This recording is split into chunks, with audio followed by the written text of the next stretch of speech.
Bonjour à toutes, bonjour à tous. On se retrouve de nouveau cette semaine pour une vidéo conseil immobilier et c'est la rubrique Ça bouge à Marseille. C'est parti.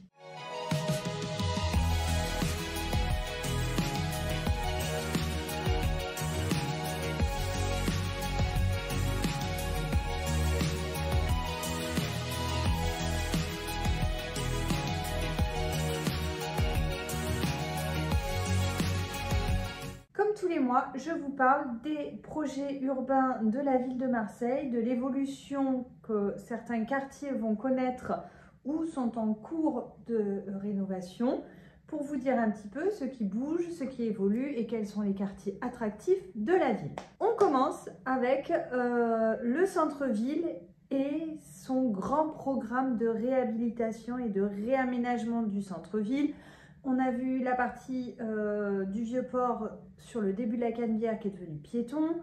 Il y a quelques années de ça aussi, dans le cadre du projet à Rennes et Euroméditerranée, on a l'arrivée du tramway et en ce moment même, le prolongation de la ligne T3 du tramway.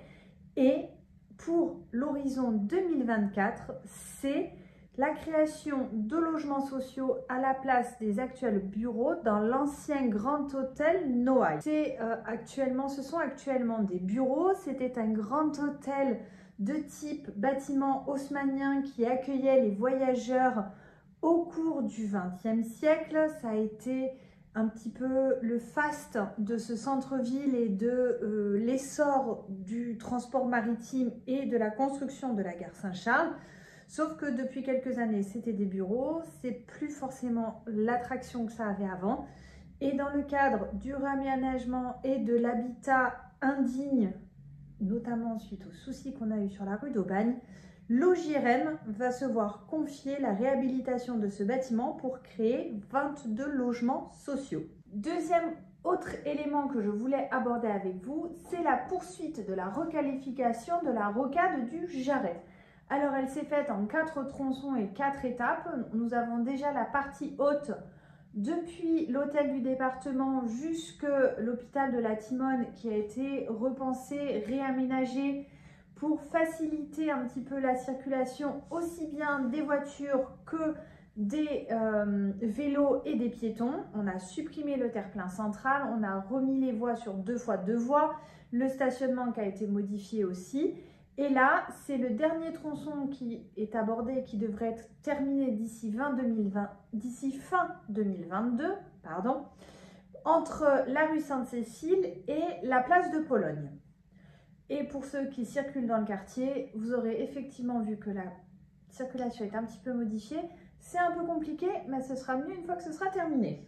Et enfin, le troisième élément que je voulais aborder avec vous aujourd'hui, c'est la rénovation de l'ancienne consigne sanitaire, communément appelée par les Marseillais le bâtiment des douanes. C'est effectivement ces deux bâtiments qui se trouvent sur le quai du côté de la mairie. Ces bâtiments datent de 1719.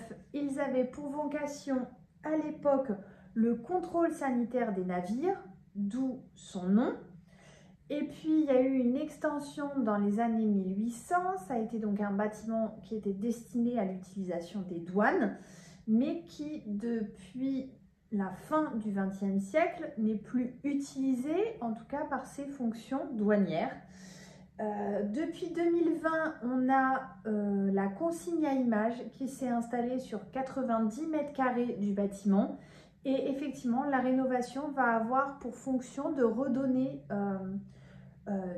un espace culturel dans ces bâtiments. Le but est effectivement que la consigne à images s'étende, se développe plus, puisque c'était à la base un projet d'expérimentation qui a été soutenu par le Centre Pompidou.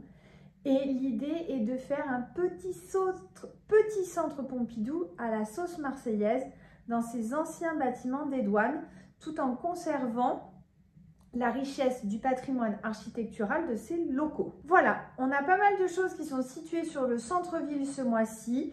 On sait qu'effectivement Marseille et son centre-ville essayent d'être plus attractif, plus dynamique, de redonner un petit peu une vocation au tourisme, à l'habitat réaménagé, puisqu'on a une grosse problématique d'habitat indigne et insalubre sur certains quartiers du centre-ville.